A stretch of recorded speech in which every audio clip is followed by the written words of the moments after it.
శ్రీకాంత్ గారికి చెప్పాను, నేను అవసరం అయితే చెప్పన్నా, నేను వస్తా మీకోసం. నేనున్నాను. సార్ బిజీగా ఉన్నారు, ఎలక్షన్ కదా, ఆయన ఇంటే ఉన్నారు, నేను మీకోసం ఉన్నాను. ఎప్పుడు రేపే రమ్మంటే కూడా బయలుదేరి వస్తా. మీరేం భయపడద్దు, నేను వస్తా, కూర్చుని ఏం చేయాలో చేస్తా. సరేనా? పాపకి ఇవ్వమ్మా, పాప కొంచెం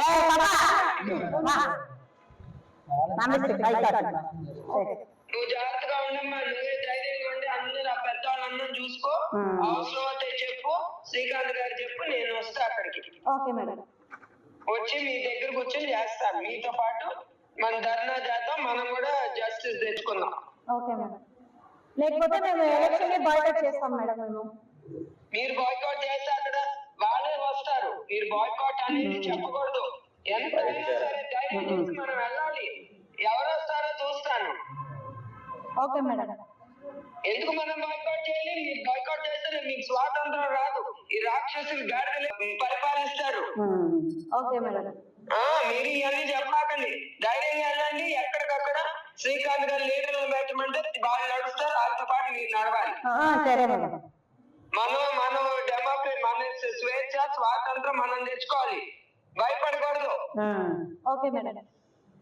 మీరు ధైర్యంగా ఉండి, అవసరం అవుతే శ్రీకాంత్ చెప్తాను, నేను బయలుదేరి వస్తాను మీకోసం. జాగ్రత్తగా ఉండండి అమ్మా.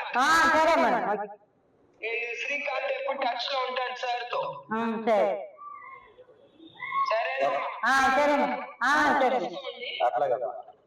ఈ చూసుకోండి, నిజంగా ఉన్నా anything needed I will surely come. Definitely మా needed I will tell you. Yeah please tell me, I will come. నేను ఉంటాను. ఆ ప్రజల కోసం ఆయన సార్ ఎన్నుకుంది ఆ ధైర్యంతోనే కదా, ఆయన మీద నమ్మకంతోనే కదా. ఆయన బిజీగా ఉంటే నేను వస్తా. అట్లాగే ఏం పర్వాలేదు, నేను వాళ్ళ కోసం ఉంటాను. ఓకే శ్రీకాంత్ గారు, నమస్కారం. కాల్ మీ బ్యాక్ అండి. Sure thank you. షూర్ అండి, థ్యాంక్ యూ.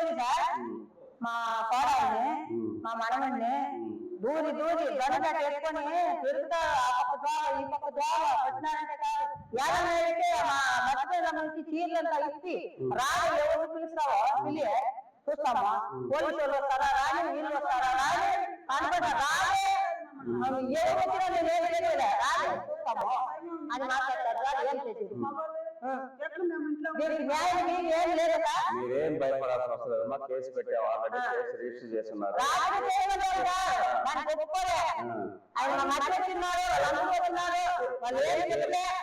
కేసు రిజిస్టర్ చేశారు ఆల్రెడీ.